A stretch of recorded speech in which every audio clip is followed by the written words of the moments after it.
So hello friends, welcome back to channel. आज हम आ चुके हैं आपके लिए कंप्यूटर नेटवर्क की यूनिट 4 लेकर। और अब तक मैंने यूनिट 3 तक कंप्लीट करा दिया सब कुछ। यूनिट 4 का जो नाम है वो है हमारा ट्रांसपोर्ट लेयर। जैसे कि हमने OSI मॉडल में पढ़े थे लेयर्स, तो उसी के हिसाब से हमारी जो लेयर्स हैं वो चल रही हैं। इसका नाम है ट्रांसपोर्ट लेयर। ठीक है, इस वीडियो के अंदर हम पूरा का पूरा सिलेबस वन शॉट में देखने वाले हैं और उसके साथ हम पिछले 3 साल में PYQ थे क्वेश्चन, वो सारे हम इसमें सॉल्यूशन उनका देखेंगे। ठीक है, तो ट्रांसपोर्ट लेयर के अंदर हमारे कुछ इंपॉर्टेंट टॉपिक्स हैं वो मैंने यहाँ पे मार्क कर रखे हैं। ये जो मैंने स्टार, ये तो पूरा सिलेबस ही है। ठीक है, उसके साथ मैंने जो स्टार मार्क कर रखे हैं ये इंपॉर्टेंट टॉपिक्स हैं। जैसे कि हमारा ट्रांसपोर्ट लेयर के अंदर TCP एंड UDP, इनके जो हेडर फॉर्मेट होते हैं बहुत ज्यादा इंपॉर्टेंट होते हैं। TCP हेडर फॉर्मेट के ऊपर हमारा एक न्यूमेरिकल भी आता है जो कि 2018 और 19 में पूछा गया था, मैंने वो भी करवा दिया है। और 3 वे हैंडशेक, ये भी इंपॉर्टेंट है।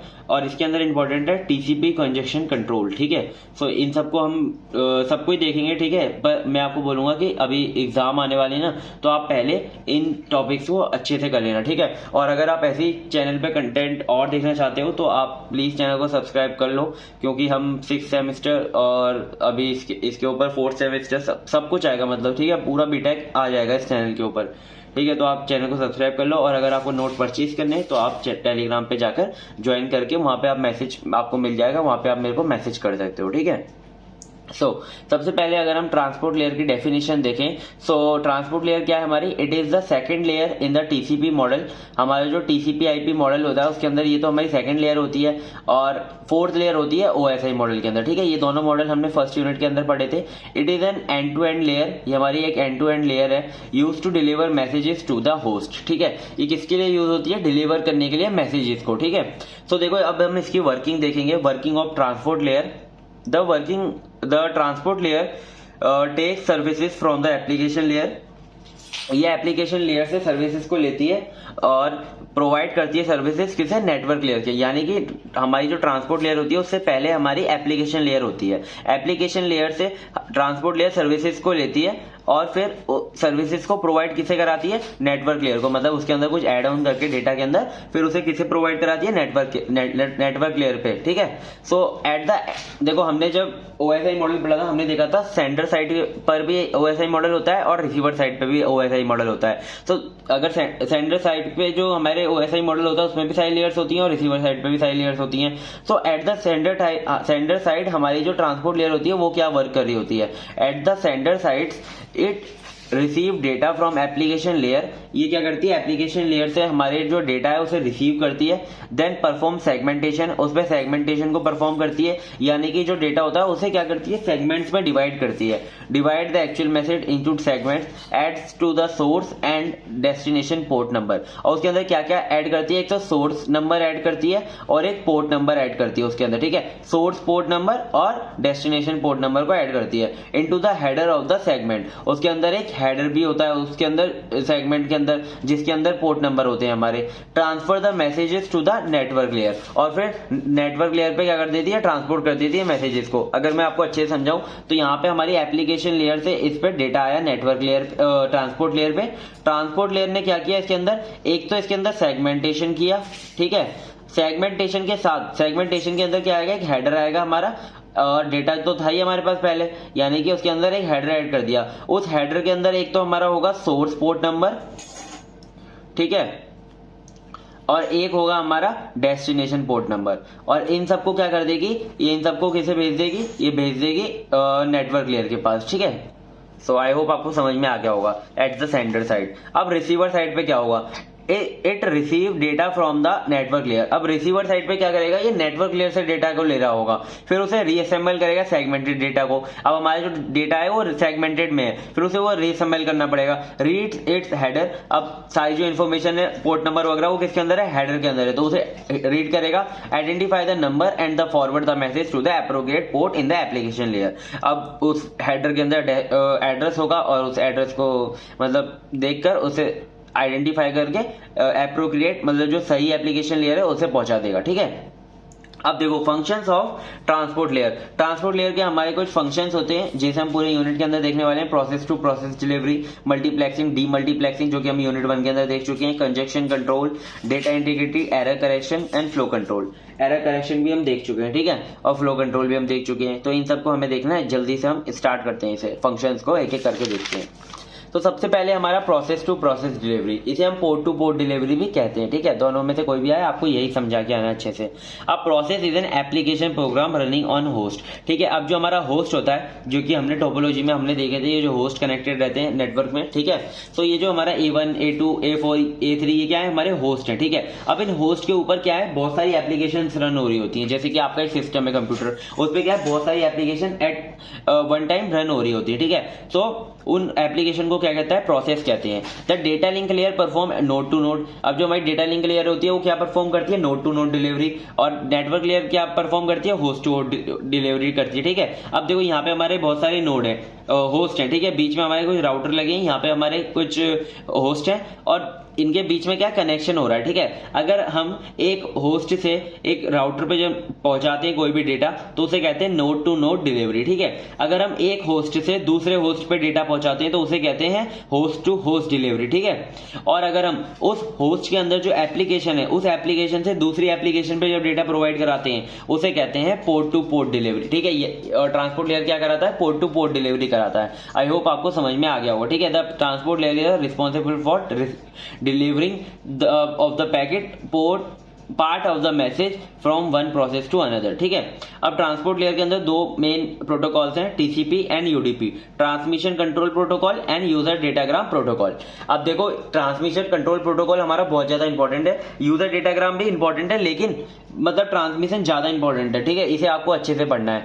तो TCP is a connection oriented protocol. Connection oriented protocols कौन से होते हैं, जो कि डेटा भेजने से पहले, कम्युनिकेशन करने से पहले कनेक्शन बनाते हैं। जैसे कि अगर आप टेलीफोन पे बात करते हो तो पहले आप कॉल लगाकर जब वो रिसीव कर लेता है, जैसे कि आपने कॉल सेंड की, ठीक है, और उसने रिसीव कर ली कॉल, तो वो क्या होगा, कनेक्शन बिल्ड किया हमने पहले कम्युनिकेशन से, ठीक है। अब आप व्हाट्सएप पे मैसेज कर रहे हो कि आपने कनेक्शन बिल्ड किया, आपने डायरेक्ट मैसेज कर दिया, ठीक है। आपने ये नहीं देखा कि क्या वो पढ़ रहा है या नहीं पढ़ रहा, ठीक है। तो कनेक्शन ओरिएंटेड क्या होता है, पहले आपको कनेक्शन क्रिएट करना है। Services TCP provides. अब हमारी टीसीपी क्या करते हैं, ये सर्विसेज प्रोवाइड कराते हैं, क्योंकि टीसीपी क्या है, ज्यादा अगर 10 नंबर में अगर पूछ लेते तो आपको पास बहुत सारा डेटा होना चाहिए इसके बारे में, ठीक है। बाइट स्ट्रीमिंग करता है, ये कनेक्शन ओरिएंटेड होता है, फुल डुप्लेक्स होता है, पिगी पैकिंग करता है, एरर कंट्रोल करता है, फ्लो कंट्रोल करता है और कंजेशन कंट्रोल करता है। अब हम इन सबको एक एक बार अच्छे से डेफिनेशन के थ्रू समझेंगे। तो यहाँ पे देखो एक सेंडिंग प्रोसेस है, यहाँ पे रिसीविंग प्रोसेस है। हमने टीसीपी प्रोटोकॉल के थ्रू उसे भेज दिया, ठीक है। डेटा कैसे जाएगा, स्ट्रीम ऑफ बाइट्स में, ठीक है। बाइट स्ट्रीमिंग हो रही होगी यहाँ पे, ठीक है। अब देखो बाइट स्ट्रीमिंग होती क्या है, TCP send data as an continuous. अब जो हमारा टीसीपी होता है वो कैसे डेटा को सेंड करता है, कंटिन्यूअसली सेंड करता है। यानी कि मतलब ऐसे नहीं कि पूरा का पूरा डेटा उठाया और एक बार में भेज दिया, वो डेटा को कंटिन्यूअसली पैकेट बाय पैकेट भेजता रहेगा, ठीक है। ऑर्डर्ड स्ट्रीम ऑफ बाइट्स, ठीक है, in order, simplifying data handling by hiding packet detail from application. और जो एप्लीकेशन होगी उसके पास कोई भी पैकेट की डिटेल नहीं होगी, बस उसके पास क्या होगा, डेटा होगा, ठीक है। ये होता है हमारा क्या, बाइट स्ट्रीमिंग। यानी कि कंटिन्यूअस वे में जब भी हम डेटा को भेजते हैं तो उसमें बाइट स्ट्रीमिंग का हम यूज करते हैं। अब है हमारा कनेक्शन ओरिएंटेड, ये तो आपको पता ही है, it establish connection before data transfer begin and maintain it until the transfer is complete. अब देखो इसका मतलब क्या हो गया कि मतलब जब भी इसे डेटा ट्रांसफर करना पड़ेगा, ये कनेक्शन क्रिएट करेगा और जैसे ट्रांसफर हो जाएगा कनेक्शन को क्या कर देगा, टर्मिनेट कर देगा। फुल डुप्लेक्स क्या होता है हमारा, फुल डुप्लेक्स होता है हमारा TCP processes can send and receive both at the same time. मतलब टीसीपी के अंदर क्या होगा कि सेंडर साइड और रिसीवर साइड दोनों सेम टाइम पे डेटा को सेंड कर सकती हैं, ठीक है। उसे कहते हैं हम फुल डुप्लेक्स। ये हमने कम्युनिकेशन के अंदर भी पढ़ा था, ठीक है, कम्युनिकेशन सिस्टम के अंदर। अब हमारा आता है पिगी बैकिंग। पिगी बैकिंग क्या होता है हमारा, ये भी हम पहले पढ़ चुके हैं कि mean sending an acknowledgement signal along with data. अगर आप डेटा के साथ एक्नॉलेजमेंट भेज दोगे तो उसे क्या कहते हैं, हम पिगी बैकिंग का कॉन्सेप्ट कहते हैं। In the same packet to the save the time and resources. इससे क्या होगा, टाइम हमारा सेव होगा और रिसोर्सेज भी सेव होंगे।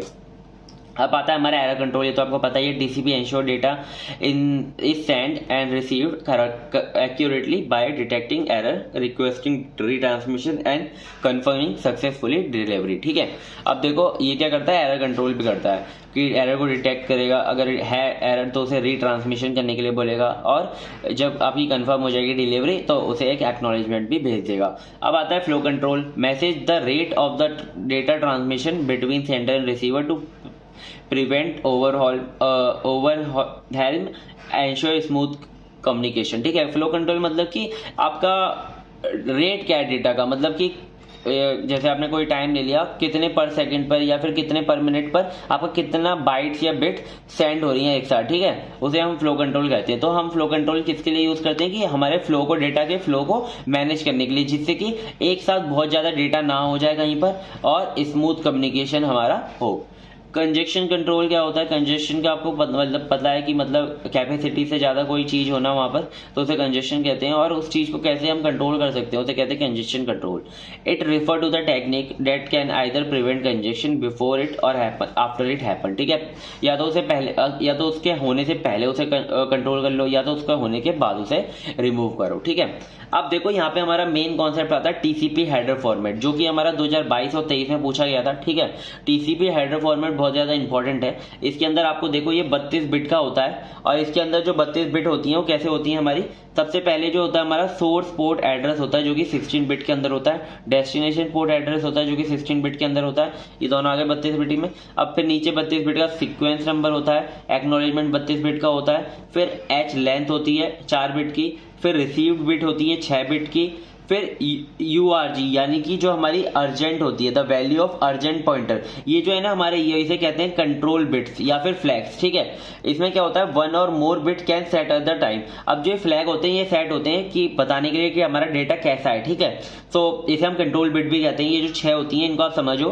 URG ये होती है the value of urgent pointer field is valid, अगर आपका कोई डेटा अर्जेंट है तो उसमें ये सेट करते हैं हम अर्जेंट को। अब AC के यानी कि acknowledgement, the value of acknowledgement field is valid. ठीक है, अगर आपको एक्नॉलेजमेंट भेज रहे हो तो आप इसे वैलिड कर सकते हो। फिर आता है PSH यानी कि पुश टू द डेटा, अगर आपको डेटा पुश करना है तो इसके लिए यूज करोगे। RST यानी कि रीसेट द डेटा, रीसेट करने के लिए। और SYN सिंक्रोनाइज सीक्वेंस नंबर, इसके अंदर सिंक्रोनाइज सीक्वेंस नंबर रहेगा। FIN no more data from the sender, अगर आपने FIN को यूज कर दिया तो मतलब टर्मिनेट हो गया आपका जो कनेक्शन है, तो इससे क्या होगा, आपका जो सेंडर है वो डेटा सेंड नहीं कर पाएगा। उसके बाद आता है विंडो साइज, एक टाइम पे आपका कितना डेटा सेंड होगा। ठीक है, उसे कहते हैं विंडो साइज।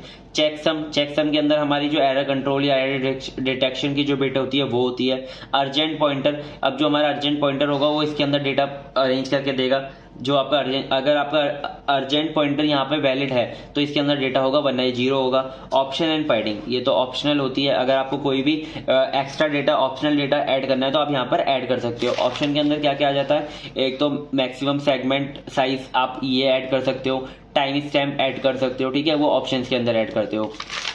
तो इन सबको तो आप पढ़ ही लेना।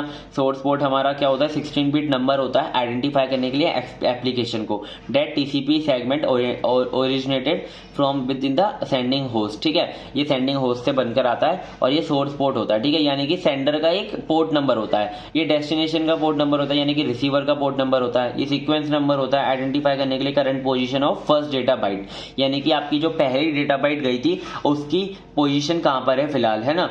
एक्नॉलेजमेंट क्या होता है कि उसकी जो नेक्स्ट डेटा बिट सेंड होने वाली है वो कहां पर है। ठीक है, sender accept from the receiver. ठीक है, HLN यानी कि लेंथ ऑफ हेडर यहाँ पर आती है। अगर आपकी यहाँ पे जितनी जो भी बिट होगी उसका आप मल्टीप्लाई बाय 4 कर दोगे तो आपकी जो हेडर की लेंथ है वो मिल जाएगी आपको। अब रिसीव्ड हमारी फ्यूचर यूज के लिए है, वरना अगर आपका कोई भी यहाँ पे यूज नहीं है तो आप 0 सेट कर सकते हो, वरना आगे जाके ये यूज होने वाली है। ठीक है, फ्यूचर में।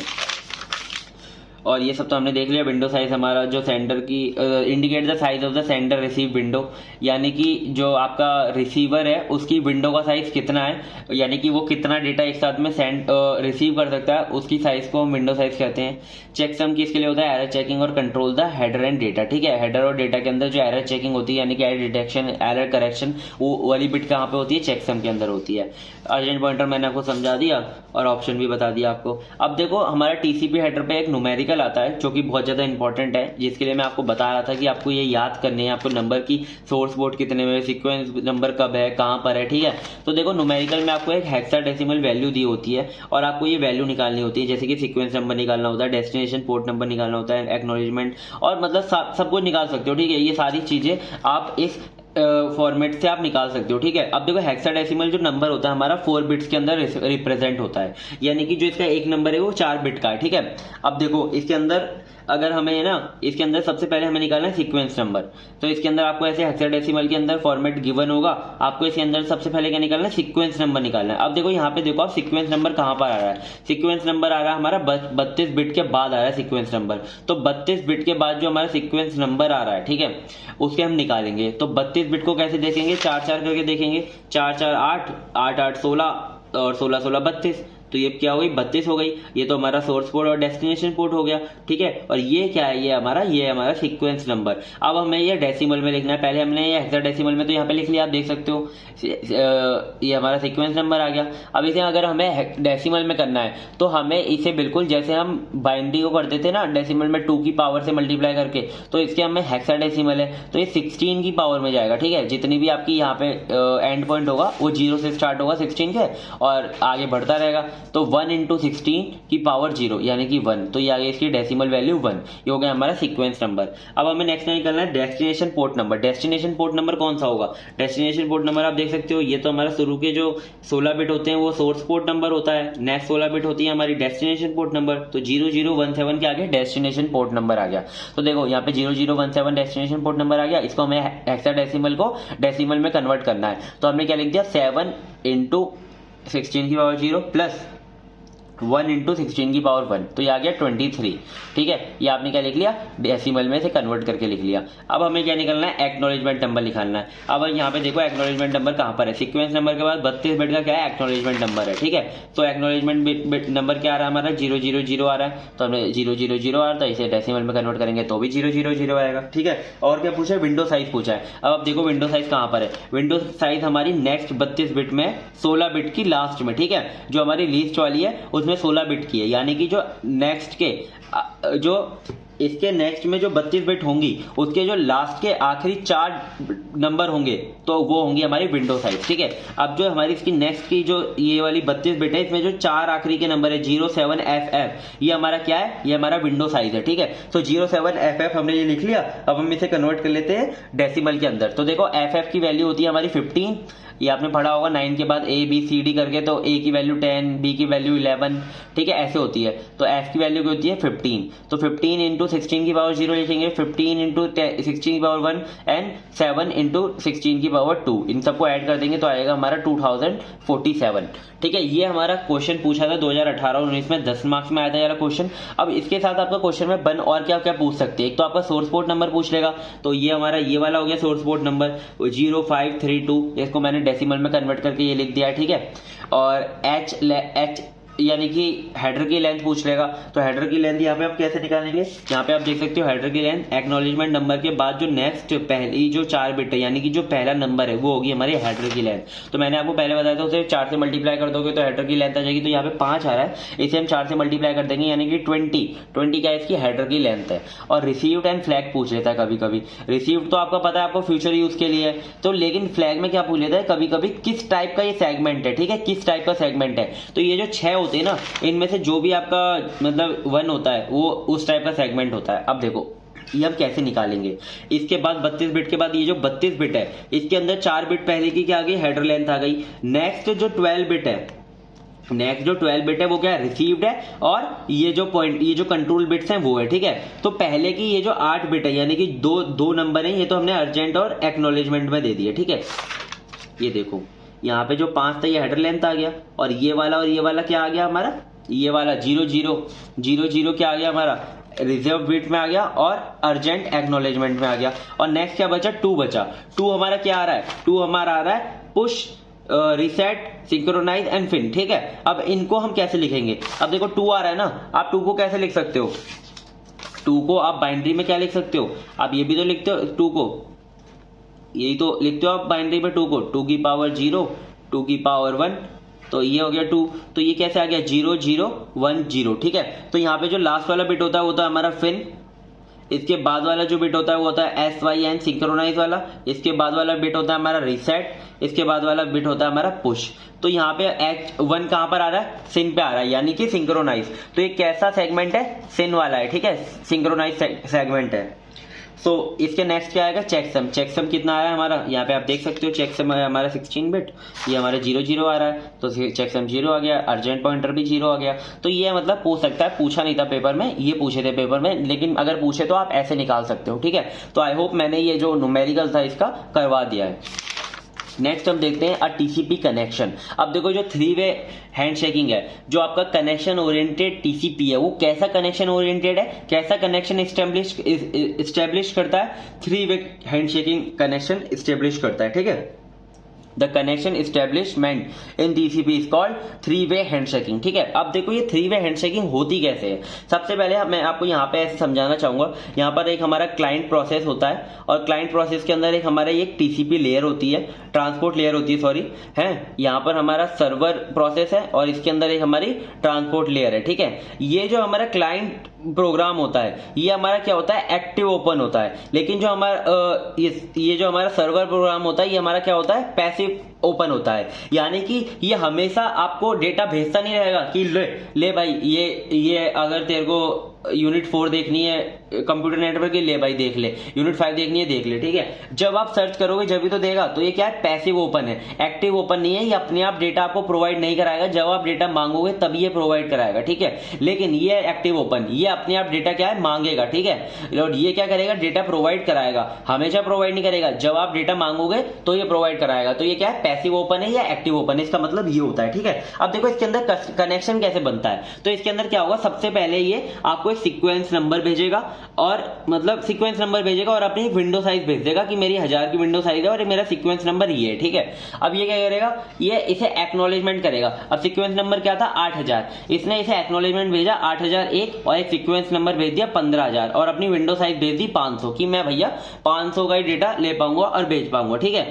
सो देखो, और यहाँ पे इसने क्या भेज दिया, यहाँ पे इसने इस वाले को ये जो 8000 जो था, ये जो 15000 था, इसे एक्नॉलेजमेंट करने के लिए 15001 भेज दिया और सीक्वेंस नंबर 8001 ही रखा, ठीक है। और यहाँ पे भेज दिया, यहाँ पे इसका कनेक्शन ओपन हो गया, यहाँ पे इसने जब भेजा तो इसका कनेक्शन ओपन हो गया, ठीक है। सो ये होता है हमारा क्या, 3 वे हैंडशेकिंग। यानी कि पहले इसने सीक्वेंस नंबर भेजा, फिर इसने एक्नॉलेजमेंट भेजा। अगर यहाँ से भी एक्नॉलेजमेंट आ गई तो कनेक्शन बन गया, ठीक है। यहाँ से पहले सीक्वेंस नंबर आएगा, फिर यहाँ से एक्नॉलेजमेंट आएगी, फिर अगर यहाँ से भी एक्नॉलेजमेंट आ गई तो क्या होगा, ये 3 वे हैंडशेकिंग कनेक्शन बन गया। अब आप यहाँ पे पढ़ सकते हो, client side program issues a request for an active open, a client that wishes to connect an open server tells it TCP to connect to a particular server. TCP can now start the 3 way handshaking process. देखो ये तो लिखा ही हुआ है, लेकिन आपको ये अच्छे से समझा के आना है, ठीक है। तो बस ये याद रखना है कि आप जहां पर भी, जैसे आपने यहाँ पे सीक्वेंस नंबर भेजा है तो यहाँ पे आपने सीक्वेंस वाला जो आपका बिट था, फ्लैग था, उसे आपने मतलब राइट कर दिया, ठीक है। फिर आपने सीक्वेंस के साथ एक्नॉलेजमेंट भेजा है तो आपने सीक्वेंस और एक्नॉलेजमेंट दोनों को कर दिया। फिर सीक्वेंस एंड एक्नॉलेजमेंट है, सीक्वेंस एंड एक्नॉलेजमेंट दोनों आ गया, ठीक है। तो ये था हमारा क्या, 3 वे हैंडशेकिंग। अब देखो ये करने के बाद हमारा क्या होता है, कनेक्शन इस्टेब्लिश हो जाता है, ठीक है। इसके बाद हम देखेंगे, ये तो हो गया हमारा टीसीपी, पहला प्रोटोकॉल हो गया ट्रांसपोर्ट लेयर का। दूसरा है हमारा यूडीपी, यूजर डेटाग्राम प्रोटोकॉल। ये हमारा काफी फास्ट होता है और काफी छोटे मतलब स्मॉल डेटा के लिए यूज होता है ना। तो ये वो उसके लिए कौन सा यूज होता है, यूजर डेटाग्राम प्रोटोकॉल। तो देखो the user datagram protocol is an connection less, ठीक है। ये कनेक्शन लेस होता है, इसके अंदर कोई भी कनेक्शन नहीं बनाते, बिना डेटा भेजने से पहले डायरेक्ट डेटा भेज देते हैं। अनरिलायबल होता है, ठीक है, ट्रांसपोर्ट लेयर। अब देखो ये ट्रांसपोर्ट लेयर का प्रोटोकॉल है, अनरिलायबल है, ठीक है। इसके अंदर मतलब आपका एक बार डेटा लॉस्ट हो गया तो वापस आने के चांसेस बहुत कम है। It does not add anything to the service of the IP except for providing process to process communication. जैसे कि आईपी के अंदर हमने कैसे डेटा सेंड किया था बिल्कुल वैसे ही डेटा सेंड करता है, कोई भी एक्स्ट्रा इसके अंदर कोई भी चीजें ऐड नहीं करता, अलावा सिर्फ प्रोसेस टू प्रोसेस कम्युनिकेशन के अलावा। ठीक है, तो देखो वाई टू यूज यूडीपी। अब देखो ये ज्यादा कुछ तो ऐड कर नहीं रहा, लेकिन हम यूडीपी को यूज क्यों करें? लो लेटेंसी, ठीक है, फॉर रियल टाइम एप्लीकेशन के लिए यूज होता है, जैसे कि हमारा ऑनलाइन गेम्स होते हैं उनके लिए यूज हो सकता है हमारा यूडीपी, और ब्रॉडकास्ट एंड मल्टीकास्ट के लिए यूज हो सकता है UDP. Data loss is acceptable and suitable for small packet exchange, जहां पर हमारा डेटा जो लॉस है वो एक्सेप्टेबल हो और स्मॉल पैकेट्स हम एक्सचेंज कर सकते हैं इसके अंदर। ठीक है, ये हमारा क्या होता है यूडीपी। और यूडीपी हेडर अगर हम देखें तो काफी छोटा सा एक हेडर है, इसके अंदर एक सोर्स पोर्ट नंबर होता है, डेस्टिनेशन पोर्ट नंबर होता है, टोटल लेंथ होती है इसके अंदर, और चेकसम होता है। ये जो नीचे वाला पार्ट होता है ये ऑप्शनल भी होता है। ठीक है, सो इसके अंदर जो इंपॉर्टेंट सबसे इंपॉर्टेंट होता है वो होता है डेस्टिनेशन पोर्ट हेडर। अगर ये है आपके पास, ठीक है, डेस्टिनेशन पोर्ट नंबर है यहाँ पर, ठीक है, हेडर लिख दिया मैंने, नंबर आएगा। ठीक है, और ये भी हमारा ऑप्शन होता है, इसके अंदर सबसे इंपॉर्टेंट होता है डेस्टिनेशन पोर्ट नंबर, बस जहां पे पहुंचना है डेटा वो इंपॉर्टेंट होता है। ठीक है, इसके अंदर तो देखो the UDP header is divided into following 4 16 bit fields. ठीक है, तो देखो सोर्स पोर्ट कितना होता है इसका, सोर्स पोर्ट होता है हमारा 16 बिट, हमारी ये 4 फील्ड्स के अंदर डिवाइडेड है, और एक हर फील्ड कितने बिट की है, 16 बिट की है। सोर्स पोर्ट के अंदर क्या आएगा, हमारा सेंडर का जो है पोर्ट नंबर आएगा। ठीक है, और डेस्टिनेशन के अंदर क्या आएगा, हमारा जो रिसीवर है उसका पोर्ट नंबर आएगा, और ये एसेंशियल फील्ड है, ये जरूरी होनी ही चाहिए। ठीक है, लेंथ क्या है इसकी, लेंथ में आएगा टोटल लेंथ के अंदर लेंथ ऑफ एंटायर यूडीपी, जो पूरी यूडीपी आपका यूडीपी का डेटाग्राम है पूरी उसकी लेंथ आएगी, उसके साथ हेडर भी होगा, डेटा दोनों की लेंथ होगी। इसके अंदर हेडर की नहीं होगी, सिर्फ हेडर और डेटा दोनों की होगी। इसके अंदर मिनिमम कितनी हो सकती है लेंथ, 8 बाइट हो सकती है, और इसका मैक्सिमम कितना हो सकता है 65,535 बाइट्स हो सकती है। ठीक है, सो ये हमारा लेंथ हो गया। चेकसम के अंदर क्या होता है, use for error checking the header and data, the field is optional in IPv4 but mandatory in IPv6। अगर आप IPv4 यूज कर रहे हो तो ये ऑप्शनल है, लेकिन अगर आप IPv6 यूज कर रहे हो तो ये मैंडेटरी है। The simplicity of UDP header contribute to the efficiency and speed. ये इतना ज्यादा सिंपल है, और सिंपल की वजह से क्या होता है, ये काफी इफिशियंट और स्पीड ऐड करता है, making it suitable for time sensitive application like online gaming and video streaming. Mainly ये देखो, एक तो ये ऑनलाइन गेमिंग के लिए यूज हो सकता है और एक वीडियो स्ट्रीमिंग के लिए यूज हो सकता है। ठीक है, सो ये था हमारा यूडीपी। आई होप आपको टीसीपी और यूडीपी समझ आ गया होगा। अब जो हमारा 2022 और 2021-22 है, ठीक है, 2022-23 और 2021-22 में 10 नंबर में क्वेश्चन पूछा गया था दोनों बार, टीसीपी और यूडीपी के बीच में डिफरेंस। ठीक है, अगर आपको यूडीपी और टीसीपी समझ आ गया ना तो आपको डिफरेंस समझने में या फिर डिफरेंस लिखने में कोई भी प्रॉब्लम नहीं आएगी। तो देखो यहाँ पे मैंने यहाँ पे फीचर्स लिख रखे हैं, और यहाँ पे टीसीपी और यूडीपी में कैसे कैसे वो फीचर वर्क करते हैं वो। ठीक है, तो फीचर में पहला आता है कनेक्शन टाइप, ये कनेक्शन ओरिएंटेड होता है, ये कनेक्शन लेस होता है। रिलायबिलिटी इसके अंदर होती है, इसके अंदर नहीं होती। ठीक है, no guarantee of delivery. Retransmission इसके अंदर होता है, एक्नॉलेजमेंट भी होता है, लेकिन इसके अंदर कोई भी जरूरी नहीं है आपका डेटा पहुंच जाए। फ्लो कंट्रोल कैसा होता है, हाँ होता है इसके अंदर फ्लो कंट्रोल, इसके अंदर नहीं होता। इसके अंदर कंजेशन कंट्रोल होता है, हाँ होता है, इसके अंदर नहीं होता। हेडर साइज कितनी होती है इसकी, मिनिमम 20 बाइट्स की होनी चाहिए, इसके अंदर 8 बाइट्स की होनी चाहिए। ठीक है, मिनिमम। और एरर चेकिंग कितना होता है, एरर चेकिंग होता है इसके अंदर एक्सटेंसिव, यानी कि अच्छा खासा होता है इसके अंदर एरर चेकिंग, इसके अंदर बेसिक होता है एरर चेकिंग। डेटा ऑर्डर कैसा होता है, इसके अंदर डेटा ऑर्डर एंश्योर किया जाता है कि कौन सा पहले पैकेट गया था और कौन सा बाद में गया था, वही जो पहले गया था वो पहले पहुंचेगा, जो बाद में गया था वो बाद में पहुंचेगा, लेकिन इसके अंदर कोई भी गारंटी नहीं होती। ठीक है, कनेक्शन एस्टेब्लिशमेंट अगर हम करें तो इसके अंदर 3 वे हैंड चेकिंग के होता है, इसके अंदर कोई भी कनेक्शन होता ही नहीं है, तो एस्टेब्लिश कहां से होगा। यूज केस इसका क्या है, HTTP, HTTPS, FTP, SMTP and SSH।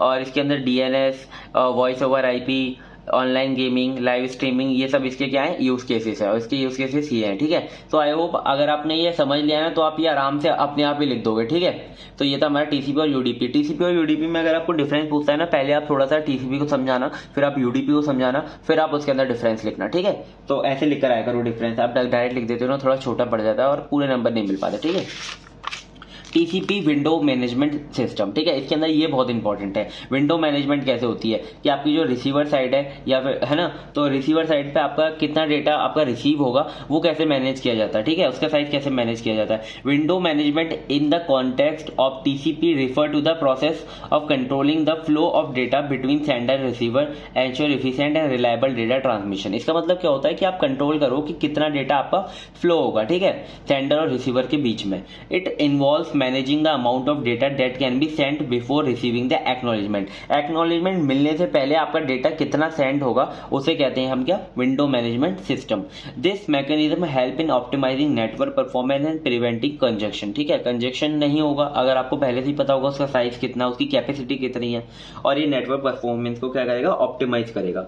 During the TCP 3-way handshake both the sender and receiver the receiver and advertise it window size. देखो अब जब भी आप 3-way हैंडशेकिंग, जब आप कनेक्शन एस्टेब्लिश कर रहे होगे तो उसके अंदर आपको क्या करना पड़ेगा, आपको अपनी विंडो साइज को एडवर्टाइज करना पड़ेगा। रिसीवर क्या करेगा, अपनी विंडो साइज को बता देगा सेंडर को कि भाई मैं इतना ही डेटा रिसीव कर सकता हूँ, इससे ज्यादा नहीं कर सकता, तो प्लीज आप मेरे को उतना ही डेटा भेजो, ज्यादा भेजोगे तो कंजेशन हो जाएगा, ठीक है। अब देखो एग्जाम्पल अगर हम देखें इसका, आपको ये एग्जाम्पल से समझा के आना है इसे। इनिशियल स्टेट, पहला स्टेट क्या है, receiver advertise a window size of 5000। यहाँ पे इसने क्या किया, 5000 का अपना विंडो साइज बता दिया कि मैं 5000 बाइट्स को ही ले सकता हूँ, ठीक है।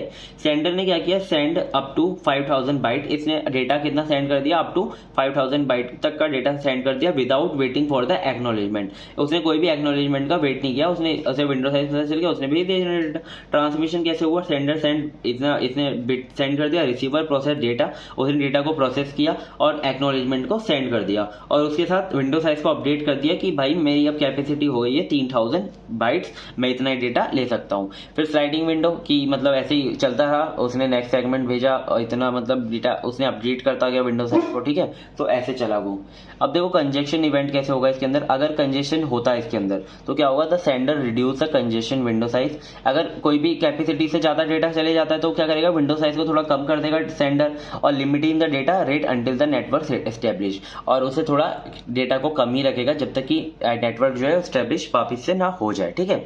तो ये सो है हमारा क्या, विंडो मैनेजमेंट सिस्टम। अब आता है हमारा फ्लो कंट्रोल एंड रीट्रांसमिशन। पहले हम फ्लो कंट्रोल देखते हैं। अब देखो फ्लो कंट्रोल कैसे होता है कि फ्लो कंट्रोल ऐसे होता है कि कितना आपको डेटा भेजना है और कितना रिसीवर रिसीव करेगा डेटा, ठीक है। Flow control is a technique used to prevent the sender from overwhelming, आपका जो सेंडर है वो ओवरवेलमिंग ना हो जाए, the receiver with the too much data quickly. देखो आपका डेटा भेजता जा रहा है सेंडर और रिसीवर उसे रिसीव ही नहीं कर पा रहा है तो क्या होगा, दिक्कत आ जाएगी। Match the data, match the rate at which the sender transmit data which the receiver can process and buffer it. कि मतलब इसके अंदर क्या होगा कि आपका ये क्या करेगा, मैच कराएगा रेट को, ठीक है, कि मतलब आपका सेंडर कितना सेंड करेगा डेटा और रिसीवर उसे क्या कर पाएगा, रिसीव कर पाएगा उतना ही डेटा, ठीक है। अगर सेंडर आपका बहुत तेजी से डेटा सेंड करता जा रहा है, यानी कि मैं आपको बहुत तेजी से कोई चीज समझाता जा रहा हूँ, ठीक है, लेकिन आप उसे क्या कर रहे हो, उसे आप ग्रैब ही नहीं कर पा रहे, समझ ही नहीं पा रहे, तो क्या है, बेकार है समझाना भाई, ठीक है। तो मेरे को क्या करना पड़ेगा, अपनी स्पीड को ऐसे रखना पड़ेगा या फिर अपने समझाने के तरीके को ऐसे रखना पड़ेगा, यानी कि फ्लो कंट्रोल बना के रखना पड़ेगा कि मैं आपको जो समझाता चाह रहा हूँ वो आपको समझ में आता जाए, ठीक है। या फिर आपको अपनी स्पीड तेज करनी पड़ेगी, या तो रिसीवर अपनी कैपेसिटी बढ़ाएगा या तो सेंडर अपनी कैपेसिटी कम करेगा, तो क्या होगा, ट्रांसमिशन हमारा स्मूथली हो पाएगा, ठीक है। तो यहाँ पे मैंने एक एग्जांपल ले रखा है, क्लाइंट है और एक हमारा सर्वर है। क्लाइंट ने क्या भेजा, सीक्वेंस भेजा अपना 101 से 200 तक, ठीक है, और एक्नॉलेजमेंट भेज दी 5001 की, ठीक है। अब यहां से क्या आएगा, इसने 101 से 200 तक भेजा था तो 201 का क्या आएगा, सीक्वेंस एक्नॉलेजमेंट आएगा। तो देखो यहां से इसका एक्नॉलेजमेंट, इसका सीक्वेंस आया 5001 का और 6000 का, ठीक है, और इसमें एक्नॉलेजमेंट आई 401 की, ठीक है। अब क्या करना है, इसे 401 की आपको एक्नॉलेजमेंट सेंड करनी पड़ेगी। तो देखो यहाँ पे, देखो मैं आपको स्टार्टिंग से बताता हूँ, यहाँ पे इसने सीक्वेंस भेजा 101 का और 200 तक का, ठीक है, 101 से 200 तक का इसने सीक्वेंस भेजा, उसके साथ एक्नॉलेजमेंट भेजी 5001। एक्नॉलेजमेंट का मतलब क्या होता है, नेक्स्ट बिट, ठीक है, नेक्स्ट बाइट जो हमारी सेंड होने वाली है, ठीक है। तो नेक्स्ट का बाइट क्या होनी चाहिए, 5001 होनी चाहिए। तो इसने क्या कर दी, नेक्स्ट भेज दिया 5001 से लेकर 6000 तक और एक्नॉलेजमेंट भेज दी 401 की, ठीक है, यानी कि इसके पास जो डेटा आना चाहिए नेक्स्ट वो आना चाहिए 401 का, ठीक है। अब देखो ये 401 की इसने भेज दी, और यहां से इसने बिना रुके 401 के बाद ही क्या भेज दिया, 6001 से 7000 तक भेज दी। ठीक है, तो इसके पास कहां तक डेटा आ गया, 7000 तक डेटा आ गया और 401 की एक्नॉलेजमेंट आ गई। क्यों इसने वापस एक्नॉलेजमेंट 401 की भेजी, क्योंकि इसके पास एक्नॉलेजमेंट नहीं आई 401 की। ठीक है, तो देखो इसके अंदर ना एक हमारा एक्नॉलेजमेंट डिलेइंग टाइम होता है कि मतलब आपके पास इतने टाइम तक एक्नॉलेजमेंट नहीं आएगी तब भी आप डेटा सेंड कर सकते हो, लेकिन इतने टाइम के पार हो गई तो जब तक एक्नॉलेजमेंट नहीं आएगी तब तक आप डेटा सेंड नहीं कर पाते। ठीक है, तो इसने वापस डेटा भेज दिया। अब क्या होगा, क्लाइंट अपना एक्नॉलेजमेंट भेज दिया 7001 का, यानी कि इसके पास 7000 तक की जो डेटा है वो आ चुका है, तो इसने इतना एक्नॉलेजमेंट भेज दिया। ऐसे होता है फ्लो कंट्रोल। ये क्या था, नॉर्मल फ्लो कंट्रोल था। लेकिन अगर आपका कहीं पर जो है डेटा मिस हो जाएगा, ठीक है, लॉस हो जाएगा, तो क्या होगा, रीट्रांसमिशन होगा। तो उस रीट्रांसमिशन कैसे करते हैं उसे बताता हूं मैं आपको। तो देखो, retransmission is a mechanism to ensure that data is lost और करप्टेड पैकेट आर रीसेंड। ठीक है, जो भी करप्टेड पैकेट है या फिर जो लॉस्ट डेटा है वो आपका रीसेंड होगा। ठीक है, maintaining the reliability of the TCP connections. If the sender does not receive an acknowledgement from a packet with in specified time, अगर सेंडर अब रिसीवर से क्या होता है, एक्नॉलेजमेंट रिसीव नहीं करता, ठीक है, तो स्पेसिफाइड टाइम में, तो क्या होगा, वो उसे रीट्रांसमिट करेगा। ठीक है, it assume that segment is lost, वो अज्यूम कर लेगा कि सेगमेंट हमारा जो है लॉस्ट हो चुका है और उसे वो रीट्रांसमिट करेगा। तो देखो, use buffer for storing segment after the some segment lost. अगर कोई सेगमेंट लॉस्ट हो जाता है तो उसके बाद जो भी डेटा उसके पास आएगा तो उसे वो क्या करेगा, स्टोर करने के लिए बफर का यूज करेगा। तो देखो यहां से मैं आपको ये पूरा अच्छे से वे बताता हूं। पहले हमारा सीक्वेंस क्लाइंट है और एक सर्वर है। ठीक है, क्लाइंट ने क्या भेजा, 101 से 200 तक का सीक्वेंस भेज दिया। ठीक है, और फिर उसके बाद बिना रुके ही 201 से 300 तक का सीक्वेंस भेज दिया। तो ठीक है, सर्वर ने उसे रख लिया। ठीक है, सर्वर ने उसे ग्रैब कर लिया। अब इसने क्या किया, इसे एक्नॉलेजमेंट भेजना पड़ेगा कि मेरे पास यहाँ तक का डेटा आ गया है, तो इसने एक्नॉलेजमेंट भेज दिया 301 का, यानी कि 300 तक का इसके पास डेटा आ चुका है। तो ठीक है, इसे पता चल गया कि मैंने जो भी डेटा भेजा था वो पहुंच चुका है। अब देखो, इसने सीक्वेंस भेजा 301 का 1 से 500 तक का। ठीक है, इसने बिना एक्नॉलेजमेंट रुके, बिना एक्नॉलेजमेंट मिले इसने वापस डेटा भेज दिया 501 से 600 तक का। लेकिन जो ये 301 से 500 तक का डेटा गया था वो हो गया डेटा लॉस। ठीक है, यहाँ पे हो गया लॉस। ठीक है, और इसने वापस जो डेटा भेजा 501 से 600 तक का, तो ये यहाँ पे मिल गया, तो यहाँ पे डेटा लॉस हो गया। तो ये क्या करेगा, डेटा लॉस के बाद जो भी सेगमेंट आएंगे उनको क्या करेगा, बफर के अंदर स्टोर कर लेगा। तो देखो यहाँ पे इसने बफर के अंदर से स्टोर कर लिया और इसने एक्नॉलेजमेंट भेज दिया 301 का वापस से। पहले इसने 301 का भेजा था, इसने वापस 301 तक का भेज दिया। तो क्या होगा, सेंडर को पता चल जाएगा यार जो मैंने डेटा भेजा था वो पहुंचा नहीं है। ठीक है,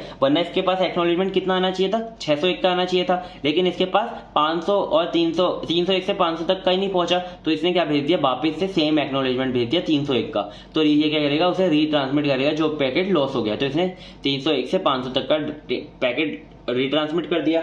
और इसने क्या किया, ये जो रीट्रांसमिट हुआ है उसके बाद जो बफर में था उसे एक साथ करके 601 का एक्नॉलेजमेंट भेज दिया। ठीक है, ये था हमारा क्या, रीट्रांसमिशन का कॉन्सेप्ट इसके अंदर, टीसीपी के अंदर। ठीक है, अब हम देखते हैं मल्टीप्लेक्सिंग। मल्टीप्लेक्सिंग में आपको यूनिट 1 के अंदर भी बता चुका हूं, वहां पे भी आप चेकआउट कर सकते हो, यहाँ पे भी आपको बता दे रहा हूं। ठीक है, it is the process of collecting data from different application processes running on the Sanders and. ठीक है, सेंडर्स एंड पर बहुत सारी हमारी जो एप्लीकेशन रन हो रही होंगी, उन सबके डेटा को क्या करना, कलेक्ट करना। ठीक है, प्रोसेस करना, और फिर क्या करना, and then gather the data, उन सब डेटा को गैदर करके विद द हेडर, उनके हेडर के साथ transmitting the whole to the receiver, उन सबको क्या करना एक साथ। मतलब कि देखो इसमें क्या होता है, मल्टीप्लेक्सिंग का मतलब होता है बहुत सारे डेटा को आप एक इनपुट से द्वारा सेंड कर दो। ठीक है, the main purpose of the multiplexing is to choose one of the N input, बहुत सारे इनपुट का एक इनपुट सिलेक्ट करके उसमें क्या करो, डेटा को सेंड कर दो। ठीक है, तो देखो यहाँ पे हमारे पास बहुत सारे डेटा है, सेंडर्स हैं, उसमें बहुत सारे सेंडर्स मल्टीप्लेक्सर के अंदर गए, मल्टीप्लेक्सर ने उसे सिंगल इनपुट के अंदर, सिंगल आउटपुट के अंदर, सॉरी ये तो आउटपुट, इनपुट तो बहुत सारे हैं, सिंगल आउटपुट के अंदर क्या कर दिया, इसे चेंज कर दिया। ये होता है मल्टीप्लेक्सिंग। डीमल्टीप्लेक्सिंग क्या होता है, बिल्कुल उल्टा इसके, सिंगल को मल्टीपल में चेंज कर दो।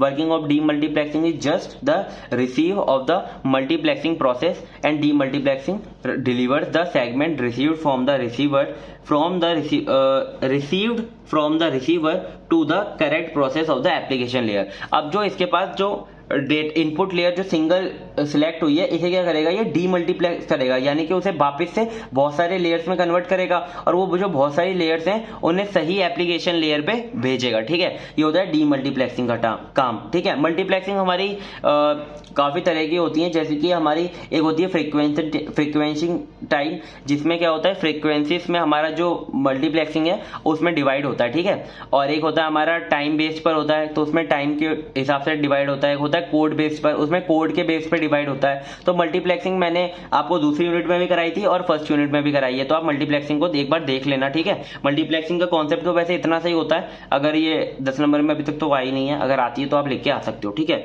अब हमारा आता है QoS। ठीक है, क्वालिटी ऑफ सर्विसेज। इसके अंदर हमें रिलायबिलिटी देखनी है, डिले देखना है, जिटर देखना है, बैंडविड्थ देखनी है। ये हमने किस में कराया था, यूनिट 3 में कराया था। ठीक है, यूनिट 3 यहीं पर है मेरे पास, मैं इसके अंदर आपको बता देता हूँ। ये जो हमारा कॉन्सेप्ट है किसका, QoS का, यानी कि जो हमारा क्वालिटी ऑफ सर्विस है ना, हम इसे कैसे इंप्रूव करते हैं। ये हमारा यहाँ पे था QoS ये रहा। ठीक है, ये क्या होता है, overall performance measure of the computer network. Computer network की ओवरऑल परफॉर्मेंस को अगर हमें मेजर करना है तो हम QoS का यूज करते हैं। ठीक है, पहला आता है reliability. Lack of reliability means losing packet of और एक्नॉलेजमेंट विच रिजल्ट रीट्रांसमिशन। देखो, अगर आपकी रिलायबिलिटी कम है, रिलायबिलिटी कम है, तो क्या होगा कि आपका जो क्या करेगा, डेटा रिट्रांसमिट करेगा, क्योंकि एक्नॉलेजमेंट नहीं आया तो उसे क्या होगा कि डेटा हमारा लूज हो चुका है और वो रिट्रांसमिट करना पड़ेगा। तो ये कहाँ कहाँ यूज होता है, तो ईमेल में यूज होता है, फाइल ट्रांसफर में यूज होता है, इंटरनेट एक्सेस में यूज होता है। ठीक है, तो देखो डिले क्या है, डिले क्या होता है हमारा, it is time taken to transmit packet from source to destination.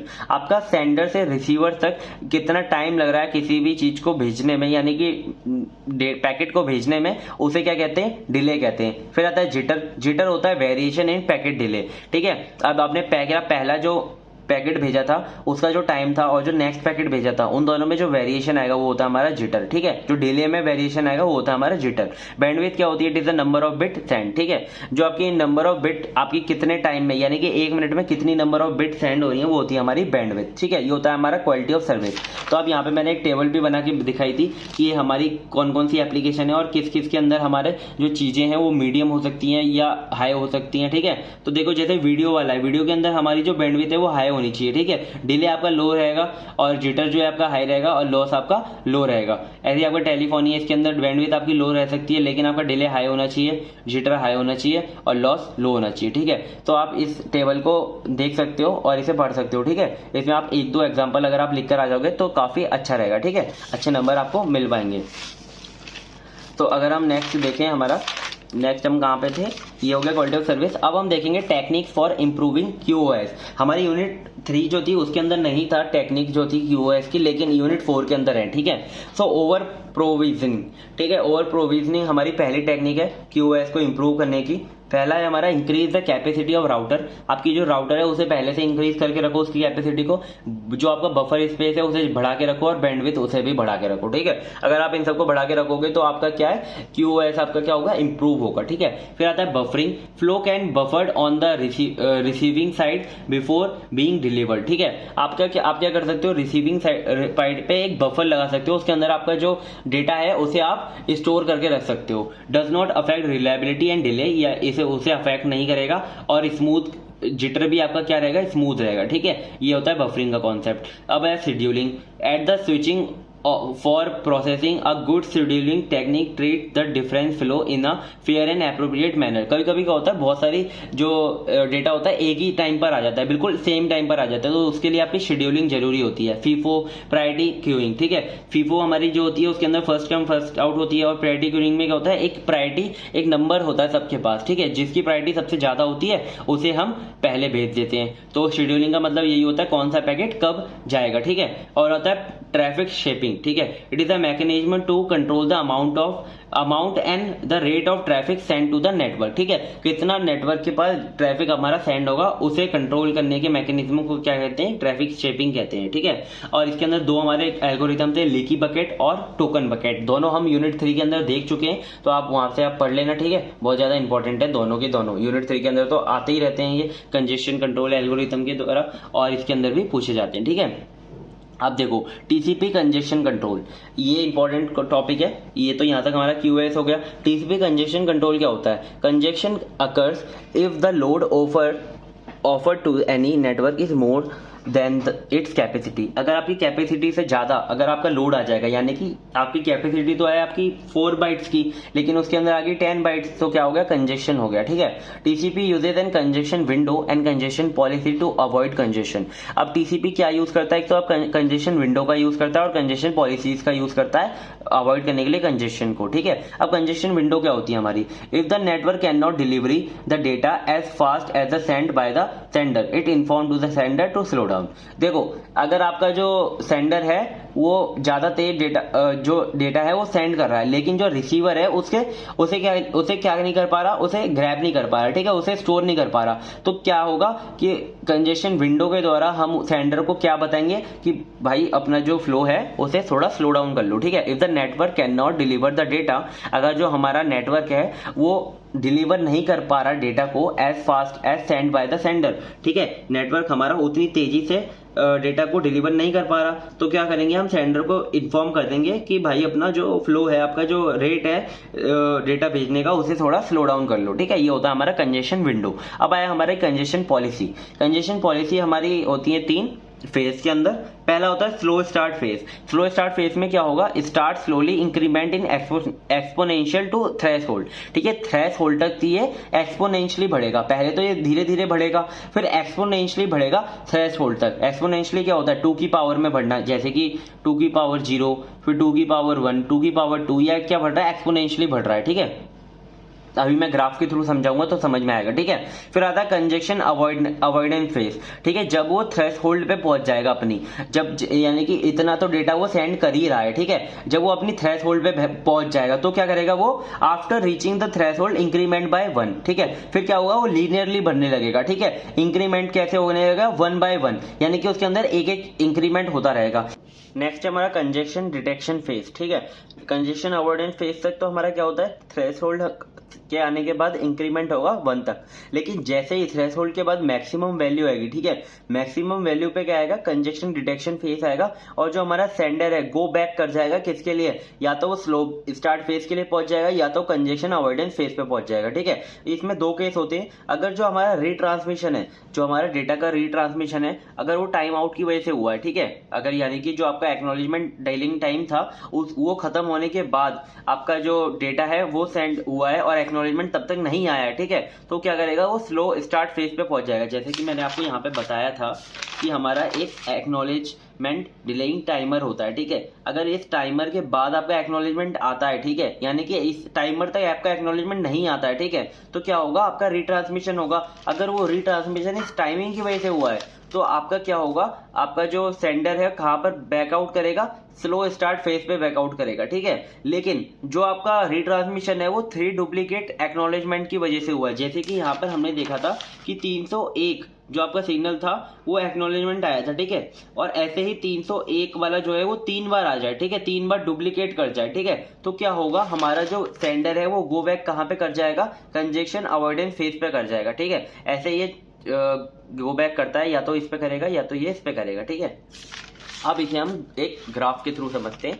एक हमारा ग्राफ है जिसमें हमारी जो ये वाई वाली है ये है हमारा मैक्स सेगमेंट साइज। ठीक है, इसके अंदर सेगमेंट का जो साइज है वो मैक्सिमम कितना है, और यहाँ पे हमारा रहेगा टाइम। ठीक है, अब देखो यहाँ पे जो थ्रेशोल्ड साइज है यहाँ तक हमारी जाएगी स्लो स्टार्ट फेज एक्सपोनेंशियली। ठीक है, पहले स्लोली स्टार्ट हुई, फिर क्या होगा? ये स्लो एक्सपोनेंशियली बढ़ेगी और थ्रेशोल्ड तक जाएगी। जैसे ही थ्रेशोल्ड पे पहुंचेगी वहां पे लीनियरली बढ़ेगी, इंक्रीमेंट होगी बाय 1, और ये मैक्सिमम कैपेसिटी तक जाएगी। जैसे ये मैक्सिमम कैपेसिटी पे जाएगी, कहां पे पहुंच जाएगी? कंजेशन डिटेक्शन फेज में। यहां तक था स्लो स्टार्ट फेज, यहां तक हो गया क्या? कंजेक्शन अवॉइडेंस फेज, और उसके बाद आएगा कंजेक्शन डिटेक्शन फेज। जैसे यहां पर आएगा, अगर वो रीट्रांसमिशन हुआ है टाइम आउट की वजह से तो ये वापस यहां पर आ जाएगा। अगर वो डुप्लीकेट 3 एक्नॉलेजमेंट की वजह से हुआ है तो ये यहां पर आ जाएगा। ठीक है, तो ये था हमारा क्या? यूनिट 4। यहाँ पे हमारी यूनिट 4 कंप्लीट होती है। ठीक है, मैंने पूरा सिलेबस करा दिया है। सिलेबस के साथ मैंने आपको ये बताया था इंपॉर्टेंट टॉपिक क्या है। एक तो आपका टीसीपी, यूडीपी, उन दोनों के बीच में डिफरेंस, उनका जो हेडर के एक न्यूमेरिकल है वो,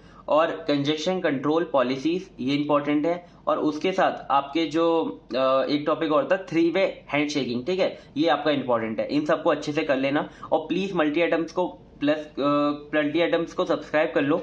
और अगर आपको 6 सेमेस्टर पूरा पढ़ना है तो प्लीज डिस्क्रिप्शन को एक बार चेकआउट कर लेना, सारी प्लेलिस्ट आपको मिल जाएंगी, जल्दी जल्दी पढ़ लो। और अगर आपको नोट परचेज करने हैं तो आप प्लीज टेलीग्राम को ज्वाइन करो, वहां पर आपको नोट्स आप परचेज कर सकते हो वहां से, ठीक है। और अगर आप हमें सपोर्ट करना चाहते हो तो आप नोट परचेज करके ही हमें सपोर्ट कर सकते हो, ठीक है। और अगर आपको किसी जूनियर को अपने चैनल आपको सजेस्ट करना है तो आप मल्टी आइटम प्लस करना, क्योंकि वहां पर हम 4th सेमेस्टर का कंटेंट प्रोवाइड कराएंगे, ठीक है। उसके बाद तो हमारा यहीं पर आने लग जाएगा कंटेंट 5th सेमेस्टर का, तो यहाँ पर ज्वाइन हो जाना, ठीक है।